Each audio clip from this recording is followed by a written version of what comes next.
Mathew pastor എല്ലാവരും ട്രോളുന്നേ. Pastor ഭാരതാംബയെ വിളിച്ചെന്ന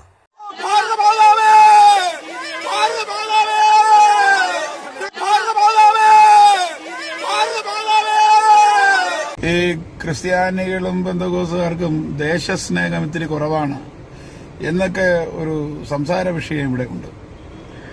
അപ്പച്ചനെ കണ്ടുപിടി. അപ്പച്ചന് ദൈവസ്നേഹം മാത്രമല്ല ദേശസ്നേഹവും ഉണ്ട്. ഭാരതമാതാവേ. നിങ്ങൾക്ക് ഇദ്ദേഹത്തെ അറിയാവോ? ഇദ്ദേഹം ആരാന്നറിയോ? രോദനവും പിന്നെ അതിനകത്ത് നിങ്ങൾ ചെയ്യുന്ന ആത്മീയതയും പ്രാർത്ഥനയുടെ മെത്തേഡും ഒക്കെ വ്യത്യസ്തമായിരിക്കാം. അന്തരീക്ഷത്തിൽ വന്ന ഒരവസ്ഥ. എന്നാലും അദ്ദേഹത്തിന്റെ അകത്ത് ദേശസ്നേഹമുണ്ടെന്ന് നിങ്ങളെല്ലാവരും ഒന്ന് മനസ്സിലാക്കണം. മനസ്സിലായില്ലേ? മാത്യു പാസ്റ്റർ എന്ത് ചെയ്യും? മാത്യു പാസ്റ്റർ എല്ലാവരും ട്രോളുന്നേ.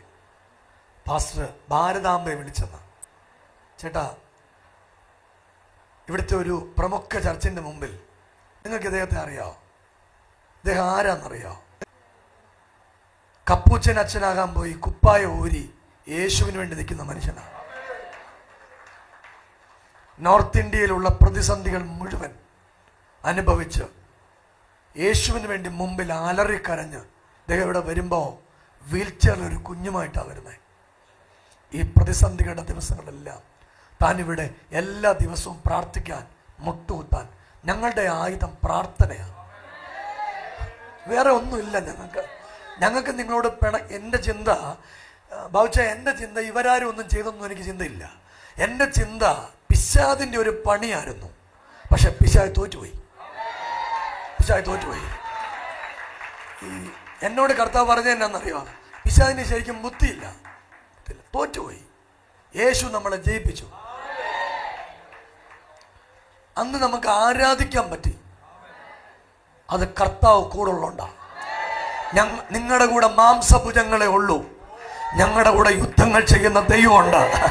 അവരുടെ കൂടെ മാംസഭുജങ്ങളെ ഉള്ളൂ. ഞങ്ങളുടെ കൂടെ യുദ്ധങ്ങൾ ചെയ്യുന്ന ദൈവമുണ്ട്. കേട്ടവരാ കൈയടിച്ച ദൈവത്തിനൊരു ആമേൻ പറ. ഞങ്ങളുടെ എല്ലാ സ്ഥലങ്ങളിലെയും കർത്തൃദാസന്മാർ, സ്നേഹിതരെ, ഒരു വാക്കൂടെ, ഞങ്ങൾക്ക് സഭ ഇവിടെ മാത്രമല്ല, ഇന്ത്യയിലെ അത്യാവശ്യം എല്ലാ സ്ഥലത്തും ഞങ്ങൾക്ക് ചർച്ചയുണ്ട്. ദൈവം ഞങ്ങളെ ഒത്തിരി നടത്തി. ദൈവം ഞങ്ങളെ പരിപാലിച്ചു. അനുപാസ്റ്ററെ, ദുബൈയിലൊക്കെ ചർച്ച ഞങ്ങൾക്കുണ്ട്. ഞാൻ കഴിഞ്ഞ ആഴ്ച ദുബായ് പാനിടുന്ന എല്ലാം ക്യാൻസൽ ചെയ്ത. ജർമ്മനി ചർച്ചുണ്ട്, സൗദി ചർച്ചുണ്ട്, ഖത്തറിൽ ചർച്ചുണ്ട്, നോർത്ത് ഇന്ത്യയിൽ അത്യാവശ്യം എല്ലാ സ്ഥലങ്ങളിലും ചർച്ചുണ്ട്, കേരളത്തിൽ ഇഷ്ടം പോലെ ചർച്ചുണ്ട്. ഞങ്ങൾ അക്വേറിയത്തിൽ നിന്ന് മീൻ പിടിക്കുന്നവരല്ല. ഒരു സഭ പൊട്ടിച്ച് വേറൊരാളെ കൊണ്ടുപോയി. എനിക്ക് അങ്ങനെയുള്ളൊരു ഇഷ്ടമല്ല. സഭ ദൈവത്തിൻ്റെയാ. ഞാൻ ഓസ്ട്രേലിയയിൽ പോയപ്പോൾ അവിടുത്തെ സെക്രട്ടറി എന്നോട് പറഞ്ഞു, ഞങ്ങൾ കുറച്ചുപേര് പിന്മാറി നിൽക്കുക, എലോഹിമിൻ്റെ ബ്രാഞ്ച് തുടങ്ങാം. ഞാൻ പറഞ്ഞു, അങ്ങനെ ബ്രാഞ്ച് തുടങ്ങാൻ വന്നല്ല ഞാൻ. സഭ ഒരു കർത്തൃദാസൻ കണ്ണുനീരൊഴുക്കി ചോരയും നീരും ഒക്കെ കൊടുത്ത് അവൻ ദൈവത്തിന് വേണ്ടി നിൽക്കുന്ന സഭയെ പൊട്ടിക്കുന്ന പണിയല്ല എൻ്റേത്. സഭയെ ചേർത്ത് പിടിക്കുന്ന പണിയാ. ഈ കർത്തൃദാസൻ ധീരതയോടെ നിന്നു ദൈവത്തിന് വേണ്ടി. അദ്ദേഹത്തിന് ക്ലാപ്പ് കൊടുത്തേ. ഇനിയും ബാക്കി അദ്ദേഹത്തിന് ഇച്ചിരി ആവേശം കൂടിപ്പോയോ എന്നെനിക്കറിയത്തില്ല. പുള്ളി ഈ ഭാരതമാതാവേ എന്ന് വിളിച്ചത് ഭാരതം നമ്മുടെ അമ്മയാണെന്നൊരു കൺസെപ്റ്റിൽ. ഞാൻ കഴിഞ്ഞ ദിവസം ഒരു സംഭവം പറയാം. അദ്ദേഹം മിലിറ്ററിയിലും ജോലി ചെയ്തിട്ടുള്ളയാളാണ്. ഒരു കാര്യം കൂടെ, പക്ഷേ ഞാനിത് പറയുമ്പോൾ ഇവർക്ക് മനസ്സിലാവും. കഴിഞ്ഞ ദിവസം ഛത്തീസ്ഗഡിൽ ഒരാരാധനയിൽ ഇതുപോലത്തെ ആളുകൾ കയറി അടിക്കാൻ ചെന്നു. പോലീസുകാരൻ കൂടെ. ഇത് ഛത്തീസ്ഗഡിലാണ് എന്നെ അന്നേ അറസ്റ്റ് ചെയ്തേനെ. ശരിക്കും അവിടെ നിയമം, കന്യാസ്ത്രീമാരെ പിടിച്ചുകൊണ്ട് പോയില്ലേ? അങ്ങനെ നിയമമൊന്നുമില്ല. ഇത് കേരളമാണ്. ഇവിടെ നിയമവാഴ്ചയുള്ള സംസ്ഥാനമാണ്. അതുകൊണ്ടാണ് ഒന്നും സംഭവിക്കാത്തത്. ഇനിയും ബാക്കി ഇവിടെ കേട്ടോ. ഛത്തീസ്ഗഡിൽ ആരാധനയ്ക്ക് എന്നപ്പോൾ അവിടുത്തെ വിശ്വാസികളെല്ലാം കുറച്ചു നേരം പാട്ടൊക്കെ പാടിയിട്ട് പറഞ്ഞു, മോദിക്ക് ജയ് വിളിച്ചു. ആർക്ക്? മോദിക്ക് ജയ് വിളിച്ചു. വന്ന പോലീസുകാർക്ക് മനസ്സിലായി ഇരിക്കുന്ന ഈ വിശ്വാസികളെല്ലാം മോദിയുടെ ആൾക്കാരാ. ആടാളാ.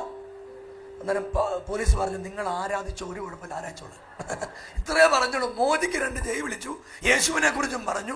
പോലീസുകാരൻ പറഞ്ഞു, ഈ പോലീസുകാർക്ക് മനസ്സിലായില്ല ഇതിനകത്ത് ആരാ മോദിയുടെ ആള്, ഇത് ഈ വന്നവരാണോ നിൽക്കുന്നത്. ഇതൊക്കെ ഒരു വിവേകമാണ്. അത്രേ ചെയ്തുള്ളൂ. ആവേശത്തിൽ ആൾ വിളിച്ചു. ഞങ്ങൾ പ്ലാൻ ചെയ്ത് പറഞ്ഞ ഒറ്റ കാര്യമുള്ളൂ, ചത്താലും യേശുവിനെ ആരാധിക്കണം. ദൈവസഭയിലെ കർത്തൃദാസന്മാരെ വിമർശിക്കുന്നതിന് മുമ്പ് ഒരു കാര്യം നിങ്ങൾ അറിയുക, ഈ ഓമല്ലൂർ പ്രമുഖമായ സ്ഥലമാണ്. ഈ കമന്റ്സ് ഒക്കെ നിങ്ങളൊന്ന് വായിക്കുക. ഇതിനെ തൊട്ടടുത്ത് ഇവിടെ ഒരു പ്രതിസന്ധി നടന്ന 8 വർഷം മുൻപ്. അത്രയും പറഞ്ഞ് ഞാൻ ആ ഭാഗം വിടുക.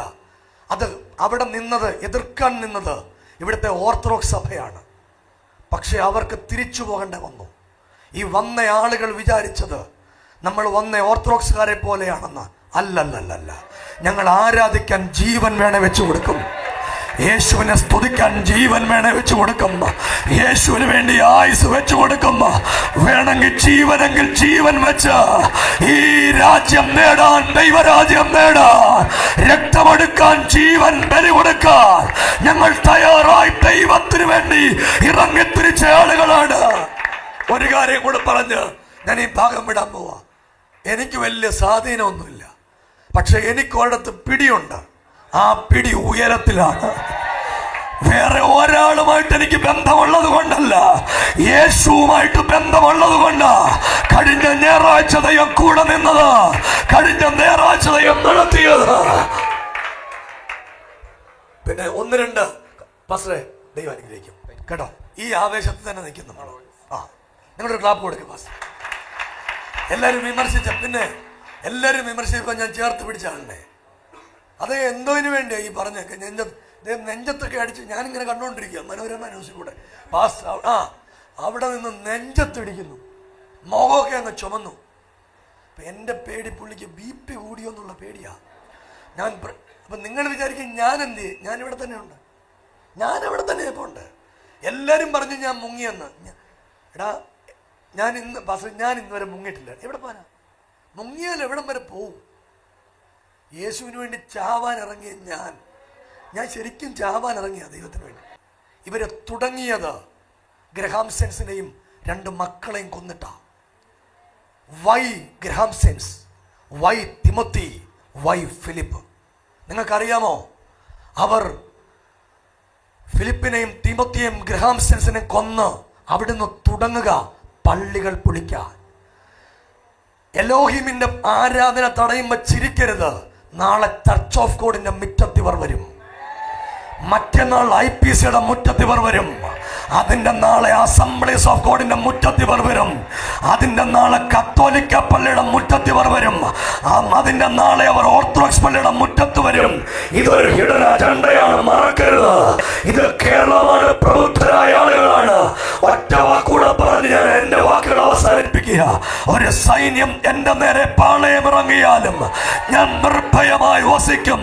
ആ കരങ്ങളെ ഒന്ന് ഉയർത്തി ദൈവത്തിന് ഒന്ന് നന്ദി പറയാൻ പറ്റുമെങ്കിൽ ഈ രാവിലെ ദൈവത്തിനൊന്ന് നന്ദി പറഞ്ഞേ.